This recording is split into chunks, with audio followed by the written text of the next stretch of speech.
I always knew I wanted to be an entrepreneur, which is interesting. I remember being in elementary school and I was like selling friendship bracelets on the playground and like getting in trouble for like taking kids like snack money. And that definitely got shut down immediately.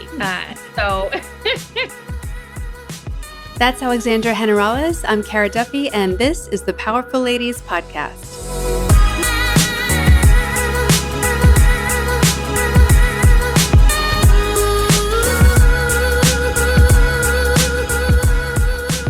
Oh my gosh, okay, we're doing this. We're doing it, finally.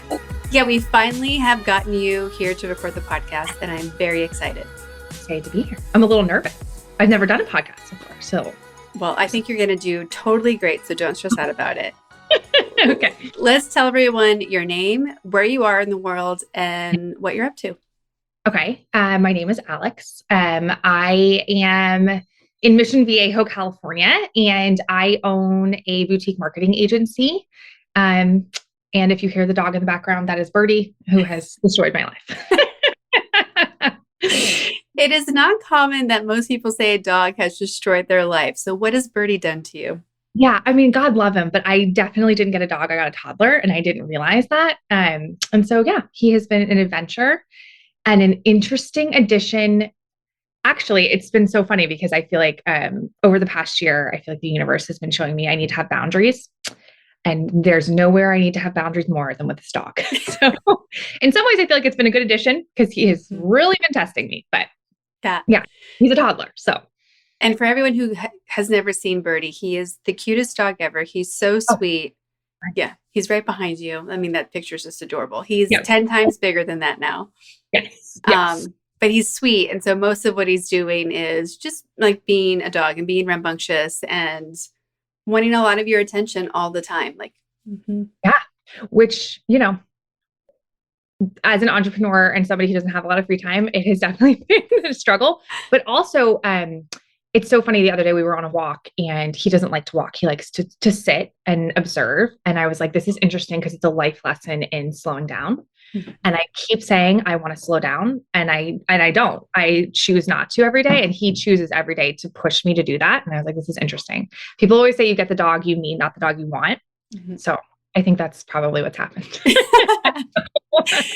Well, I want to go way back to your origin story. Where did you grow up? How did you end up in California? And how did you end up being the founder of your own marketing agency? Yeah. So I originally, I was born in Laguna Beach. My parents lived there for a few years. My dad's from California. My mom's from New York City. And then when I was around the age of like 5 or 6, we moved to South Carolina. So I actually grew up in a very small town about an hour south of Charleston called Beaufort. It is a bunch of islands. It was a lovely place to grow up, but definitely somewhere I never felt like I fit in. And the moment I graduated from grad school, I moved to New York City and I was like, get me out of here. So I need space. I need, things to do. And I always knew I wanted to be an entrepreneur, which is interesting. I remember being in elementary school and I was like selling friendship bracelets on the playground and like getting in trouble for like taking kids like snack money. And that definitely got shut down immediately.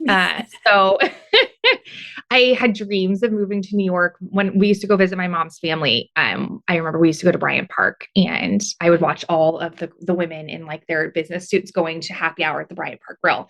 And I remember thinking like, I'm going to be there one day doing that. And then I worked in the fashion industry, which is right by Bryant Park. So I did do that. And yeah, that's what I wanted my life to look like. So, yeah, that's my background. And then I worked in the fashion industry in New York in marketing, /sales for about 4 or 5 years, which was an interesting place to be in. It's not, as glamorous as I think people make it out to be.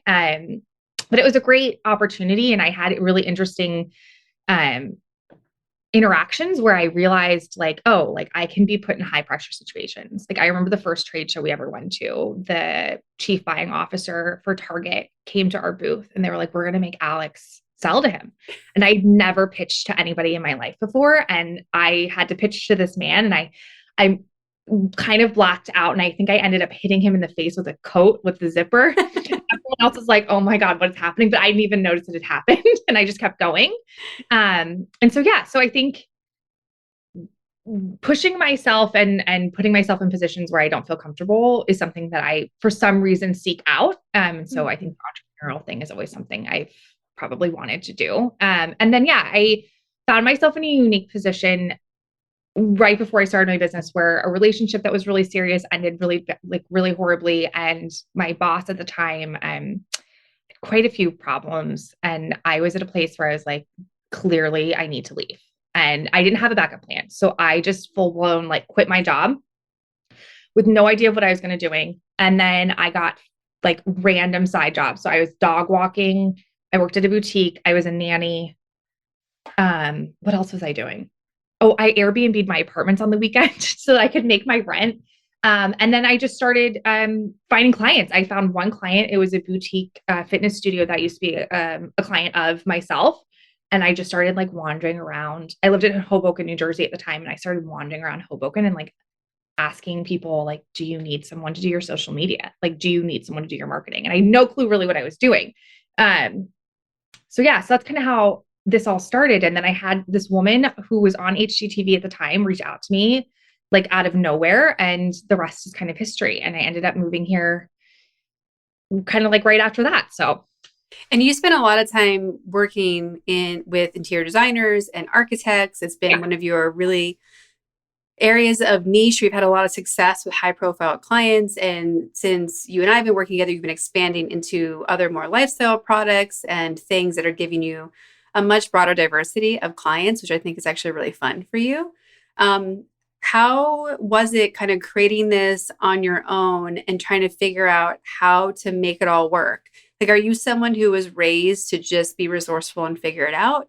Is that something that you learned? Like, how are you comfortable to jump into it? And maybe comfortable is not the right word. yeah.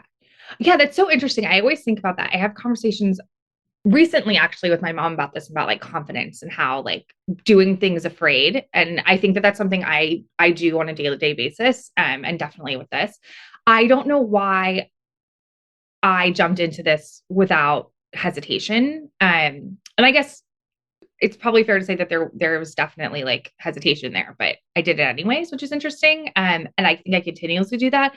And I keep going back to the fact that people who say I did this on my own are lying. I did they work really hard to get where they are? Yes. But I would never have had the confidence to do what I'm doing now if I didn't have safety nets and I didn't have like my parents' support. And just like the confidence of people around me who were like, yes, like this is crazy, but sure, like what's the worst that can happen? And so I think that's something I've carried with me throughout this is like, what's the worst that can happen? And then working with interior designers and architects, it's not something that we set out to do initially. It's just what happened. But what I found is, as a very empathetic human, people who work in an artistic space, they're like putting a part of their soul online in some way. Like they've spent how many years putting together whatever that project is. And so it's not the same as just like clicking post on an Instagram post. Like for them, this is a part of them, and how is it going to be perceived by the world? And are people going to like them? It's very emotional, and so I think I tend to be in tune with that type of person who needs probably a little bit more support. We always joke we're like part therapist, part social media manager because it is. It's, I mean, can you imagine spending like 4 years building a house and then you put it online and you're like, what if people hate it? Like. It's terrifying. So, so we're like a support system in that way. What I love about how we met is that you heard a podcast episode with Allison, a client of mine, and you called me and said, if you can give her maternity leave, you can get me a vacation. Yeah. I hadn't taken a vacation. I mean, it's been 6 years. Yeah. So, yeah. And then with your help, I'm going on my first vacation next month for 2 weeks. Your first 2-week vacation. Yes. Yeah. Because you've been doing a really good job of traveling, of taking time off. How has like restructuring how you use your day and building out your team, like how has that changed how you relate to your business? And like, are you really getting the freedom that you want? Yeah, it's so interesting. So we keep having this conversation about, am I a doer or am I like the overseer? And I think as an entrepreneur, you end up being kind of like your own task rabbit. It's like, I'm doing accounting, I'm doing this, I'm doing that. And also, when you're working with high level clientele, you are customer service as well. So there is a tendency to say, like, I'm going to drop everything and do this right now. And I do that all the time. When I first started working on this, I was working 7 days a week. It was just me. I was doing everything on my own. I didn't have a weekend for years. And pushing back and realizing there's always something to do, but we're not going to die if it gets done tomorrow. I think when you're just, especially when you're just starting out your own business, you're just holding everything together and praying it doesn't fall apart. And so you tend to get into that space where you're like, if this is the expectation from the client and I move away from it, they're going to leave. Uh, and so I think you and I have been working on that, and you're pushing me to say, like, no, like, you can sit back and let this have space. And people didn't leave. I actually have found, which I'm sure is not a shock to you, that the more you push back and the more you have boundaries and systems and processes in place, the more respect a client gives you, because they're like, okay, this person has a lot going on as well, and they know what they're doing, and they are telling me it's going to be okay. So yeah, I mean, it's life changing. Nobody becomes an entrepreneur because they want to work 7 days a week. They become an entrepreneur, yeah, because they see a life for themselves that they know that only they can create. And I'm to the point now where I have to push myself to take the time off, because it's like, why am I doing this if it's not for that? So yeah, but it's hard. It's hard to step away. I think there's this, which it's so funny because I think it's in some ways an arrogance that I'm the thing that's keeping it together, when in reality, it's not. Like, we're fine. We have systems. I have team members. Great. I do not need to physically be here all the time. So, well, and I think what's also been really cool is, you mentioned a little bit yourself, like, you really look at businesses from a 360 perspective. yeah. We've been having a lot of conversations about leaning in on really giving clients the full service treatment that you want to, because you look at brands holistically. Like, you can't do social media without thinking about, okay, where's it going? What does the website look like? Oh, you're going to need PR now. Oh, your email needs to be fixed. You should probably do an event. Like, you really think holistically about the clients that you're working with. Since you've been leaning in on giving them more of your vision and strategy versus being in one place, are you happier with the work you're doing? Are you more satisfied with it? Like, how are you and your clients feeling about becoming just, I guess, deeper partners with you versus having you in a very specific silo? Yeah. Yeah. It's so interesting. So I would say, emotionally, I become very involved with clients. So it's easier for me if I have less of them and then we're just doing more, because I feel emotional about all of them. I think I told you the other day, like, when somebody does well, like, I cry sometimes. I think I care sometimes more than the client does. I'm like, oh my gosh, we have to make this work for them. But when someone's coming to you and they're like, this is my dream and my goal, and I only have X amount of money to get there, and they're a small business, and we may be their only shot. And I take that so seriously, because I remember when I started my business and I was so desperate for it to work. And if I had spent a lot of money on X, Y, and Z and it gone nowhere, I don't know that I would have had the opportunity for a second chance. If you're crowdfunding on your own, you've got 5 jobs and you really have like this passion, like, I want to make it happen for you. And so I feel a lot of responsibility in that way. And it's hard for me to tell someone, like, especially if they don't have a big budget, I know that Instagram isn't going to necessarily always get you there. TikTok's not going to get you there. There's an opportunity for virality on those platforms, but it's very rare. So the reality is that you need to be doing everything within your power, even if we're just giving you the strategy to do it yourself. You can't launch a product on Instagram and be like, oh, and now we have a business. Like, it's just not how it works. But I think that because some people go viral on TikTok and sell out of everything, it's kind of something that people think is possible, and it is, but it's rare. So, yeah, it's definitely made me feel like we are able to get people to the next level. And, obviously there's going to be that person who maybe just wants Instagram, but at least gives us the opportunity to be like, hey, like, we don't think that's enough and we can do the rest of it. So how can we like make this a full plan? Yeah. Being a marketing expert that you are, you and I have had conversations about things that like make you crazy that you see brands and businesses doing. What are things that you wish people would stop doing or really take a look at in their own businesses? Yeah. I always tell clients, you need to create the content that you want to consume. We have people who will get stuck in the sense of like, we've heard that this works, let's do this. And I'm like, okay, well, you spend time on this platform as well. Like, do you ever look at that and feel like, oh, I'm going to click the button now and become a client or buy this thing? So I think the first thing and the best thing you can do is look at what you're consuming on every platform. What newsletter like pushed the dial for you? What made you push open? And that's where you need to start. Um, I think because of the industry we work in, it's a little bit of an older demographic sometimes. And so there can be this like, well, we've always done it this way type of looking at Mhm. things. And so how do you take a step back and be like, we don't need to do all these things. We also don't need to be everywhere. You don't need to Yeah. have a TikTok just because TikTok or X, sorry, exists. You don't need to be on Threads just because Threads is there. Like what's actually going to move the needle forward? That's all you need to be doing. Like stop making yourself insane. So Mhm. yeah. Well, people put so much pressure on how they look and the content. And I know that one of the audits that you provide for people is to kind of assess if their creative content is matching the brand that they are or want to be. And usually people are underperforming in creating videos and imagery that are where they against like their comparable competitive set. Yeah. And it's like how do you talk to clients about needing to level up in a gentle way? Yeah, I would say the biggest thing that we see across the board is that what you are telling me in our onboarding conversations or what I know about you as a person is not showing up Mhm. anywhere in your digital presence. I'm not seeing like any of your past experience. I'm not seeing your personality. We work with people who have such good personalities and I would want to hang out with them.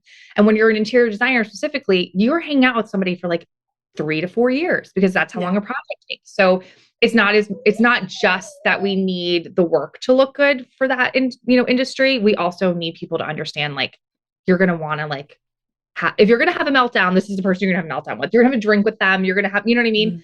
Because it literally is such a long process. So I think having your personality front and center is one of the things that we really, really push for, and clients are the most hesitant about. But if I don't know who you are, why am I buying something from you? It's the only thing that's differentiating you from your competition. Um, but yeah, it's hard. Most people don't get into X business because they want to be talking to the camera on social media or in a newsletter. It's not their comfort level. But I always tell people, even our clients who are on television are not always comfortable on camera. And so Yeah. you just do it anyways. And Instagram is a place where things don't have to be perfect. And I think that there is a letting go that needs to happen for some people where it's like, it just needs to exist anyways, regardless of like what it looks like. Well, especially I would imagine for clients like yours that are probably perfectionists and all the aesthetics and all the alignment matters. Like everything is so easy to become an art project because that's where their Yeah. headspace is. And social media should not be an art project because it disappears so quickly and you have to move on to the next thing. Like getting stuck in perfect in any digital marketing means you will never get the amount of content done that you need. But yeah, no, to your point, like it is not possible. We always call it feeding the beast. Like any sort of marketing, you're feeding the beast because it's continual, it's never ending, and people get lost in that. They're like, I don't know where to start. And then every day I wake up and I have to do it again, and it's overwhelming. Um, and so yeah, I think taking a step back and making a list. I always call them like a recipe of like, this is actually what I want people to know. I want every month for someone to know that like we offer this service Excuse me. or that oh bless you, or that we do this specific thing, or this really cool project just came out. And like just start there. It doesn't have to be that complicated. Like what are you trying to tell people? Write it down and then we'll make it sound good. Yeah.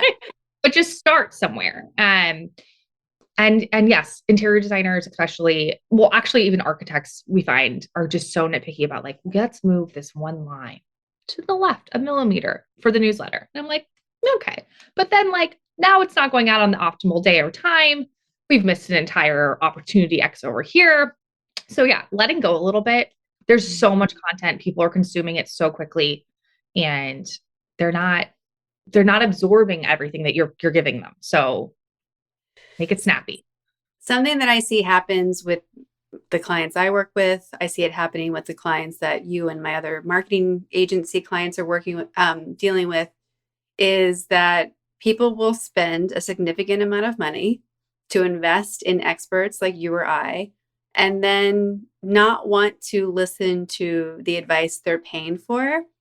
And the control factor, like that not giving up part, the not just surrendering and doing the recommended process, is really what's limiting their ability to see the growth that they're so hungry to have. Yeah, it's How true. how often do you have to tell clients, like, just let me do my job? Oh, it's like every day. And it's interesting. We've had clients, and I can kind of sort of just spot them from a distance where people come to us and we want to work with you. And I realize the thing that's the common thread through all of those types of clients are people who don't know who they are. And so they're hoping that maybe you can pinpoint it for them. Maybe you can make the visual that's going to click for them. They're like, this is how I want to be represented to the world, or, the copy, et cetera. And there's so much back end work that they still need to do to get to a point where they feel comfortable with their business and themselves before we can even step in.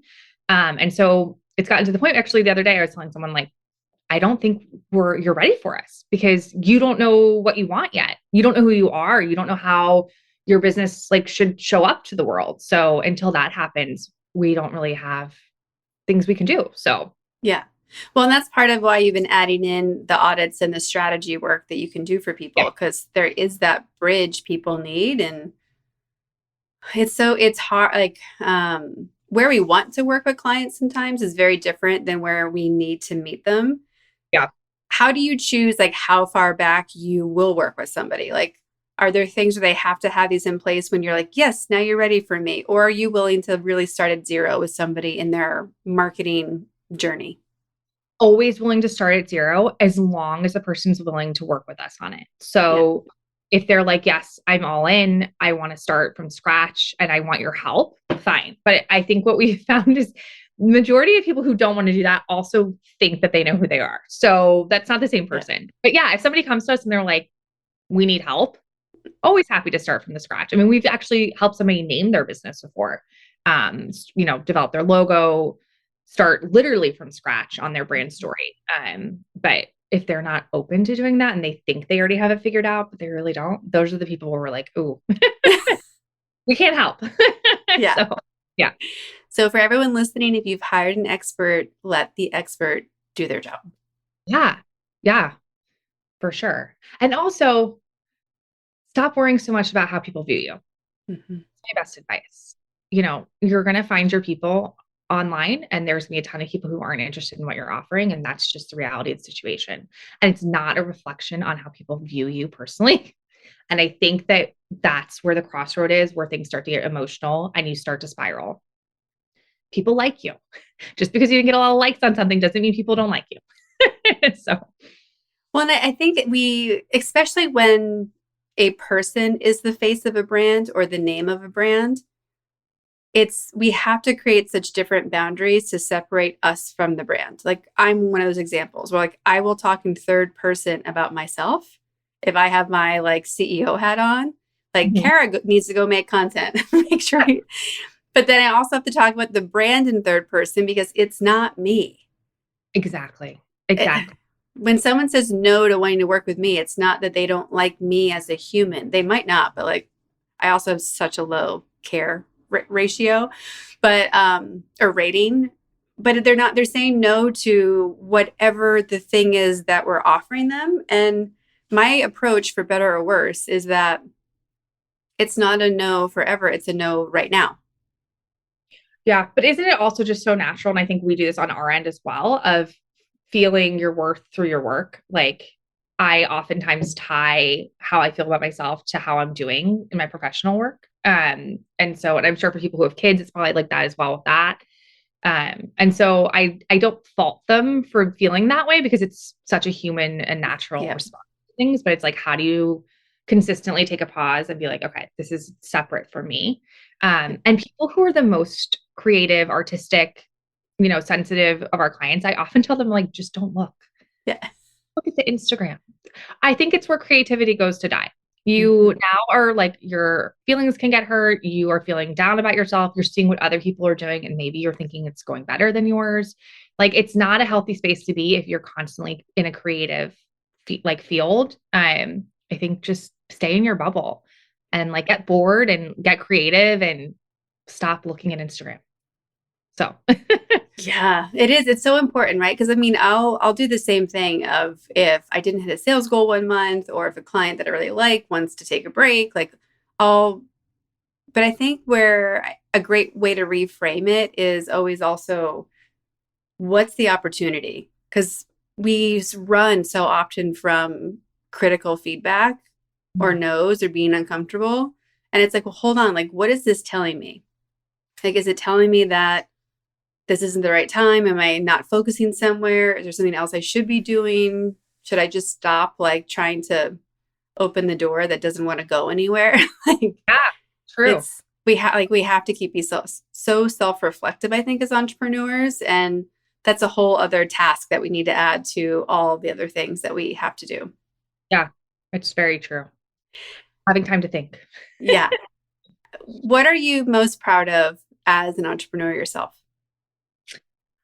Yeah. Oh, um, I think I would say I'm the most proud of the work environment. I came from really, really awful work environments where I worked at a PR firm and it was like just awful. I mean, it was all women, and I've never worked somewhere where I felt worse about myself in my life. There was actually a designated stall in the bathroom for crying. Like that's how bad it was. So, yeah, I used to like during lunch go cry in the bathroom and then go back to work and prepare myself to get yelled at again. And it was an open office plan. So the yelling was like very public. And yeah, so I mean, I was talking to Maggie who works for me the other day, and she was like, I love working here. Like, I love the work we're doing. And she's excited to be there. We just hired someone new who has expressed the same thing. And I was like, it's so nice to be able to like help other people like have nice quality of life. Like, they want to show up here, they're happy to work, they're excited about what we're doing, and they get to go home and, have a nice life. Like, one of the girls who works for me is taking a half day so she can go to Taylor Swift. I would have never felt comfortable asking my previous boss if I could take a half day to go see Taylor Swift. But why not? You only live once. So, Yeah. yeah. When you think of the words powerful and ladies, what do they mean to you on their own? And do they change their definition when they're side by side? Yeah. I always think that power is viewed from the outside as being loud and like, aggressive in some ways, or like really standing up for yourself and, oh, we're not bossy, we're the boss type of thing. But I think some of the ways you can be the most powerful is really quiet, actually. I oftentimes choose to take my power back and not respond to things if it doesn't serve me, or not take my, spend my energy there. I have had clients before where they wanted to get into a fight about something because they thought they were right and I was wrong. And instead of spending my energy in that space, I was like, you know what? I think this isn't going to work. And that's fine too. And so power to me is just like quietly knowing who you are and not letting anything like push you away from that. Mm-hmm. When you look at the journey you've been on, you mentioned that no one's gotten there on their own. Yeah. Who are mentors or women in particular who, like, thank God, have been along your path to get you to today? Yeah. Well, I think the interesting thing about that is that while I had a terrible experience with a female boss, my first client was a female. She was on HGTV at the time. I think she's on it now again. And she is who referred me to like one of our other bigger clients. And that's kind of where our spiral, our picked up the pace of getting clients. And she's very generous with people in that way. And it was the first person who I was like, oh, like you can have a female in your life who like is generous with their time and with their resources. And then, yeah, I would say along the way, like my sister her and my brother-in-law let me move in with them when I was about to have a mental breakdown for my 5 side jobs. They were like, instead of Airbnb being your apartment, why don't you just live with us? Which is how I ended up back in California, and gave me the space to, not have to stress as much and spend more time on my work. And then, my aunt and my grandma, when I was in New York, I used to go there like every weekend and just like cry at their house about how like I was like, I don't know how I'm going to do this. And then my mom as well, like super supportive. I think that I'm lucky I have like a supportive family and people who, my great grandmother immigrated here by herself when she was 18. And was a really, really strong individual and raised my grandmother and my mom and my aunt in the same way. And I think having people who are like, you're going to be fine, like just calm down Or my grandma just likes to give me food. She's like, just eat something, it's fine. But yeah, I never had someone tell me you can't do this. Mhm. I had people tell me like it's okay if you don't want to, and there's nothing wrong with that. But yeah, Mhm. like a good group. How has living in California, New York, and the South really prepared you to understand the design world and aesthetic and what people who are in that lifestyle luxury space are expecting? Yeah. Oh, that's an interesting question. I would say, oh gosh, when I moved from the South to New York, I had such culture shock. Not because I was like, oh, it's the city and I'm confused, because I'd been there a million times, but the way that people interact with each other is so different. So I thought people were yelling at me and they were not. It's just the way that they express themselves. And I think that stylistically, things are so different between the South, New York City, and California. I would say the South has been in that quiet luxury space a lot longer, maybe than New York and California has been. But yeah, I don't know. I think everyone has their own style, and the designers that we work with in those areas are definitely very different. Mhm. But at the end of the day, everyone wants the same thing, which is indoor outdoor living, a really great kitchen. And they want things to feel bespoke. Like I Mhm. don't want to show up and feel like everything's from the Pottery Barn catalog. I want things to feel like they're unique to me and they're collected. And so um making sure that people's online presence feel the same way is Mhm. important. When I think something, and maybe you forget that you even have this skill because it's just so a part of you. I do see showing up in how you work with clients and how you represent yourself in the space you create for people, that it really is coming from an area of we're going to be great hosts and customer service, and we're going to expect like excellence in like the small details where it matters. Like I never like I have a handful of clients who have grown up in the South and have gone elsewhere. And it's really interesting to see how those same level of customer service and excellence things show up. That's interesting. And I think it fits, right? Because of course, California can be very relaxed, and New York can be very aggressive or tough. And I think having access to both of those polarities and knowing that there's a timelessness that you probably didn't even realize you have coming from the South and the quiet luxury, and being like, we've seen a lot, guys. Like things tend to be pretty consistent. Like, calm down. Yeah. Oh, that's so interesting. Yeah. And I also think the New York side of it is a sense of urgency. I always joke that if I moved straight from New York back to the South, I probably could have like just dominated the marketing space because everyone's like, oh, we'll get back to you on Tuesday. And I'm like, what are we doing? Yeah. Like, answer now. um, but as an entrepreneur, that's not necessarily the greatest thing, right? Because that's how I got Mm-hmm. stuck into that. Like, oh, it's Yeah. it's night on New Year's Eve and you want me to upload something to YouTube. Like, I got it. What am I doing? I gotta like take a step back because those requests have come in. That's a true story. So Well, and when I hear those stories from you, I also am wondering, like, why is that person not having fun at midnight on New Year's Eve, or why are they not sleeping? Like, the two options should be at a party or asleep. Like, why are you I don't doing the know. things? Like, Because you know what? It's so interesting. Interior designers are small businesses. So they're probably in that entrepreneurial swirl as well. And they're like, yeah. midnight on New Year's Eve, and it's the only time I have to do this. So, are you awake? Are you drunk? What's happening?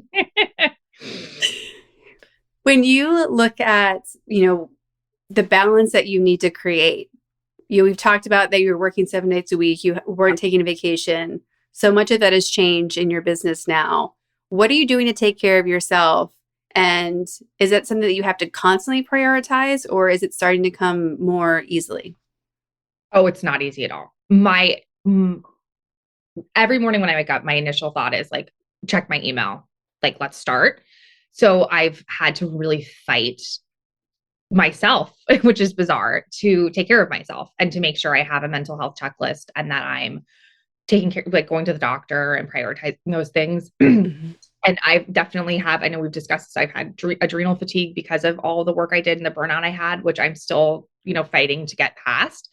Um, but won't be able to do this 20 years from now if I don't take care of myself now. So I'm trying to make sure that that's, there. And Mhm. then the other thing I've realized is that the way you show up for a client in those first few months is what their expectation level is. So if I let them know we have X number of hours between when you send us requests and we get back to you and you stick to those things, you've already created a space where it's just easier to take care of yourself. So Yeah. no one's gonna die if we don't post to Instagram tomorrow.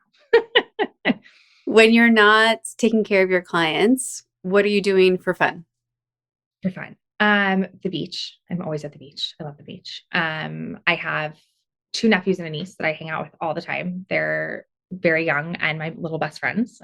So we do that a lot. And then I don't know. I'm the worst about having hobbies. I tried to take up tennis during COVID and then I got like tennis elbow and carpal tunnel. So TBD. I that's the part of my I'm like taking care of myself kind of now, but hobbies, we haven't gotten there yet. If Bravo TV is a hobby, that's my hobby, I guess. I like to watch some good reality television after work. For people who would love to have a marketing boutique agency like you have, what advice would you give them when they're starting? Gosh, what advice would I give them? Do not undercharge. You are worth your fees. And you're going to create an environment where you can never keep up with the work if you don't charge what it's worth. And if you don't know what to charge, find someone and ask them. That was the biggest mistake I made. On the other hand, it did get me clients I don't know I would have gotten at the start. And then I was able to move my numbers up. So did it work out for me? Yes. But definitely was not a good couple of years when I was working 7 days a week.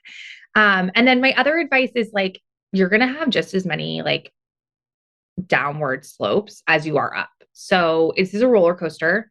If you are not okay with having instability, I would say this is not necessarily what you should be doing. And that's just the reality of it. Like today it's great. Tomorrow might be horrible. But the reality is we just have to keep on. I think people who end up being entrepreneurs are people who can't see any other way of living. My soul would die if I go back to like a corporate job. So this is my only option in a lot of ways. Like and I think that that's what pushes people who have large successful businesses to get there. And I hope to be there one day. So we ask everybody on the podcast where they put themselves on the Powerful Lady scale. If 0 is average everyday human and 10 is the most powerful woman you could imagine, where would you put yourself today and on an average day? Oh, I don't know. Well, here, okay, well, I will say that I think that you can be an average human and still be powerful. So I think maybe I am still at a 0.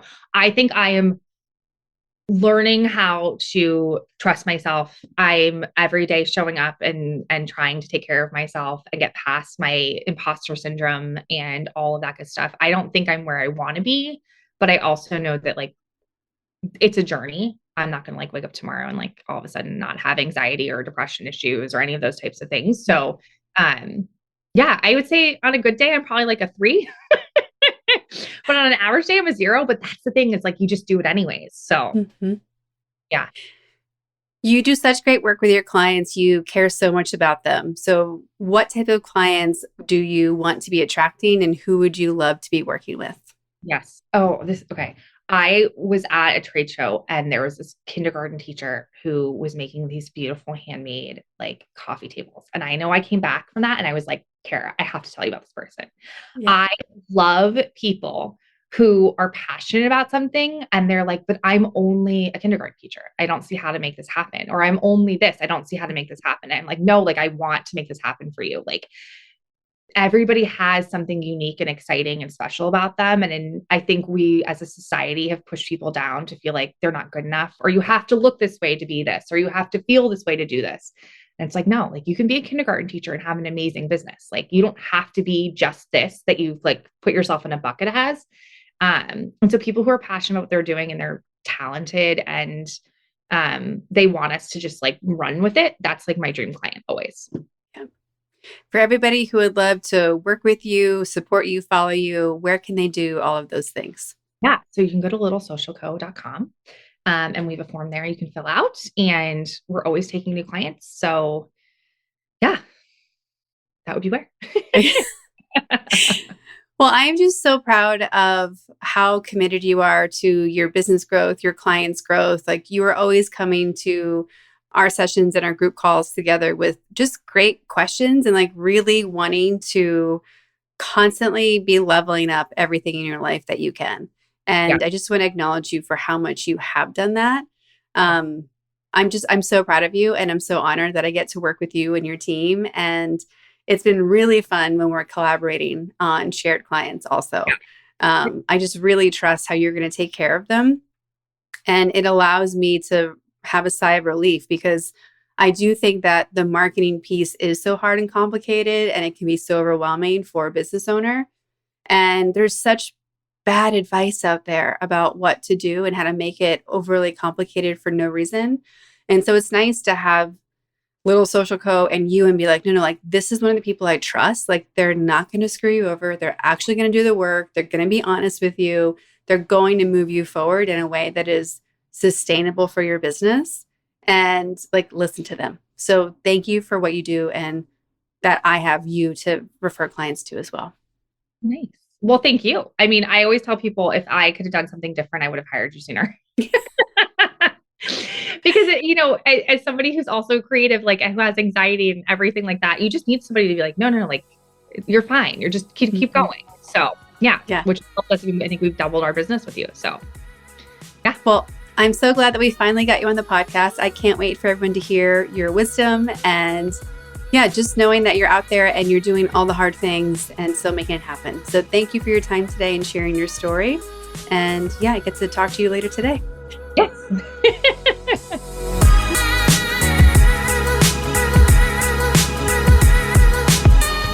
All the links to connect with Alexandra and Little Social Co. are in our show notes at thepowerfulladies.com. Please subscribe to this podcast wherever you're listening and leave us a rating and review. Come join us on Instagram at Powerful Ladies. And if you're looking to connect directly with me, visit karaduffy.com or Kara_Duffy on Instagram. I'll be back next week with a brand new episode. Until then, I hope you're taking on being powerful in your life. Go be awesome and up to something you love.